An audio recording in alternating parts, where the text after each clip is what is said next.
Que a graça e a paz do Senhor Jesus esteja com todos. Eu sou o pastor Oliveira, este é o seu canal A Última Hora e você vai agora ouvir comigo uma mensagem da Palavra de Deus no capítulo 3, versículos 10 a seguir, do profeta Malaquias. Eu estarei falando sobre o dízimo no propósito de Deus para a sua obra.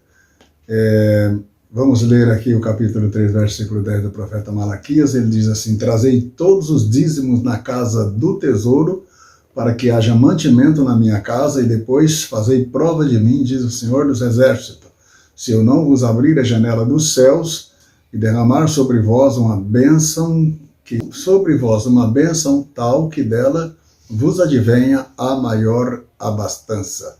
Esta é a palavra de Deus, e escrita para nossos ensino, e nós vamos agora falar um pouco sobre os dízimos, a importância do dízimo. Vamos falar então o dízimo em dois momentos. O primeiro momento eu vou falar a origem do dízimo, e no segundo momento eu estarei falando sobre a finalidade do dízimo. Bom, quando eu falo da origem do dízimo, eu estou falando da instituição do dízimo, quando foi que ele foi instituído. O dízimo, na realidade, ele é um princípio divino. Eu digo que ele é um princípio divino porque ele nasce no coração do servo de Deus, e a sua finalidade, ela vai ser esclarecida através das Escrituras Sagradas. Então, quando nós cremos na Bíblia e acreditamos na Palavra de Deus, nós temos a certeza de que estamos fazendo um serviço a Deus, que é algo que brota do coração, que vem do coração. Bom, eu queria então trazer aqui a palavra do Senhor para nossos corações. Quando foi a primeira vez que um homem deu o dízimo? Foi alguém que trouxe um dízimo para a casa de Deus. Eu tenho então aqui a experiência do patriarca Abraão, no capítulo 14, versículo 20 do livro de Gênesis, quando Abraão volta da guerra, que ele teve guerreado contra aqueles reis. O escritor aos Hebreus diz que ele voltou da matança dos reis. Então, veio ao encontro de Abraão um homem chamado Melquisedeque, que era rei de uma cidade chamada Salém. E esse rei era sacerdote do Deus Altíssimo, ou seja, ele tinha o compromisso de pregar a palavra de Deus, de ensinar a palavra de Deus. Então Abraão veio ao encontro dele, e ele veio ao encontro de Abraão trazendo pão e vinho. E ele, então, recebeu das mãos de Abraão o dízimo de tudo, diz o texto, né? E quando ele recebe os dízimos de Abraão, ele profere uma bênção sobre Abraão, conforme o profeta Malaquias havia proferido na sua profecia. Então diz assim, a Melquisedeque diz: bendito seja o Deus Altíssimo que entregou os teus inimigos nas tuas mãos. E Abraão deu-lhe o dízimo de tudo. Neste sentido, o dízimo foi praticado como um princípio de Deus no coração de Abraão, porque ainda não havia mandamento de Deus para que alguém fizesse esta prática. Porque se houvesse mandamento, não haveria glória. Era simplesmente uma obediência. O Senhor Jesus diz: quando você fizer só aquilo que te é mandado fazer, dizeis somos servos inúteis, né? E o servo inútil é aquele que faz só o que é mandado fazer, nada mais. E Abraão fez algo que não lhe tinha sido mandado fazer.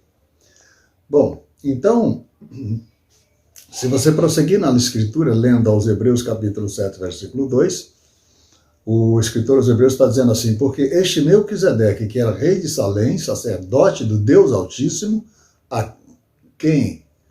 que saiu ao encontro de Abraão quando ele regressava da matança dos reis, e o abençoou, aos Hebreus capítulo 7, versículo 1, e diz assim: a quem também Abraão deu o dízimo de tudo, primeiramente por interpretação rei de justiça, e também depois rei de Salém, que é rei de paz. Aos Hebreus capítulo 7, versículo 2. Então, meus queridos irmãos, É muito importante observarmos isto.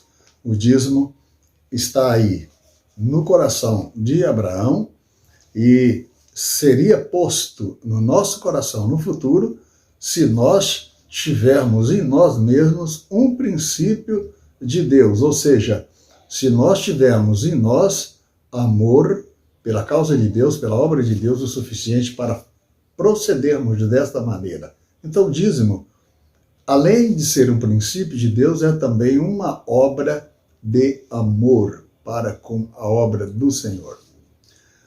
Eu gostaria de ler aqui mais alguns versículos. Olha para você ver.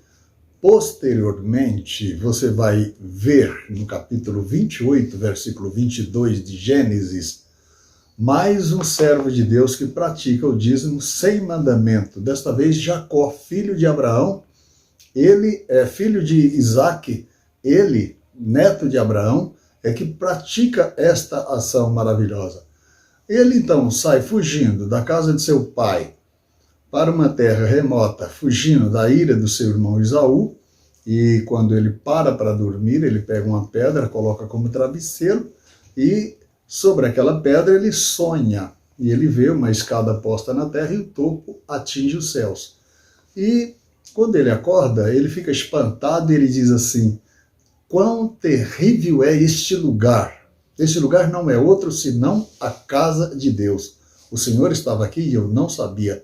Então perceba que ele faz um voto a Deus, quando ele percebe que Deus tem um plano naquele lugar, ele faz um voto a Deus, pega aquela pedra, derrama azeite sobre ela e faz um voto. E esta pedra que tenho posto por coluna será a casa de Deus, e de tudo quanto me deres, certamente te darei o dízimo. Gênesis 28, versículo 22. O dízimo aqui como origem e conservação da casa de Deus, né, praticado ali na ação de Jacó, quando ele acorda deste sonho, né? E com relação à pedra, nós vemos a figura da pedra ao longo das Escrituras e nós vamos prosseguindo com a leitura bíblica, com a nossa reflexão bíblica, para podermos ensinar o que praticamos por fé, né, por amor à obra de Deus. Aqui também eu tenho a primeira carta aos Coríntios, capítulo 10, versículo 4, nas palavras do apóstolo São Paulo, ele diz assim: e beberam todos de uma mesma bebida espiritual, porque bebiam da pedra espiritual que os seguia, e a pedra era Cristo. Veja o que Paulo está dizendo, que aquela pedra era uma pedra espiritual. A obra de Deus é uma obra espiritual.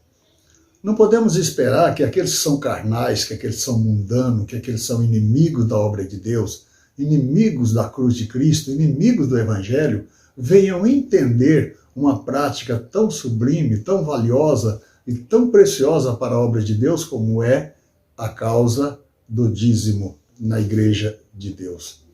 Então, agora, ao mesmo tempo que eu falo da origem, eu falo também da finalidade, porque a finalidade é isso, é sustentação da casa de Deus, é sustentação do altar de pregação da casa de Deus. A casa de Deus é onde as almas chegam cansadas, sedentas, angustiadas, e ali elas recebem uma mensagem de paz, uma mensagem de vida, uma mensagem de salvação. É um lugar de socorro, é onde as almas se refugiam no Criador através da fé em sua palavra. Então eu estou convidando você hoje para se tornar um dizimista na obra de Deus, na igreja onde você congrega. Não importa onde você congrega, tá? Você se torne um dizimista. As pessoas dizem: você vai levar dinheiro para o pastor, você vai levar dinheiro para o homem, tá? Preste bem atenção. E quando Abraão foi ao encontro de Melquisedeque, Abraão já levava a promessa de Deus: em ti e na tua semente será bendita todas as nações da terra. Ele já levava a promessa, mas ele não levou isso em consideração. Era nele que a bênção estava proferida por Deus, pelo Criador. Mas ele praticou fé, ele exerceu fé quando ele chegou ele viu que o rei de Salém era sacerdote do Deus Altíssimo, portanto, ministro da palavra da revelação divina. Foi então que ele praticou a sua obra de fé que estava no seu coração como um princípio de Deus na sua vida. Amém? Que Deus abençoe a sua vida, que Deus abençoe a todos vocês, que você seja próspero. E eu digo a você, bendito seja o Deus que te levantou para ser um dizimista, para ser um sustentador da obra de Deus. E bendito seja você que não tem desamparado a casa do Senhor, estendendo as suas mãos generosas para servir ao Deus Criador do céu e da terra. Deus abençoe a todos e até uma próxima oportunidade, em nome do Senhor Jesus.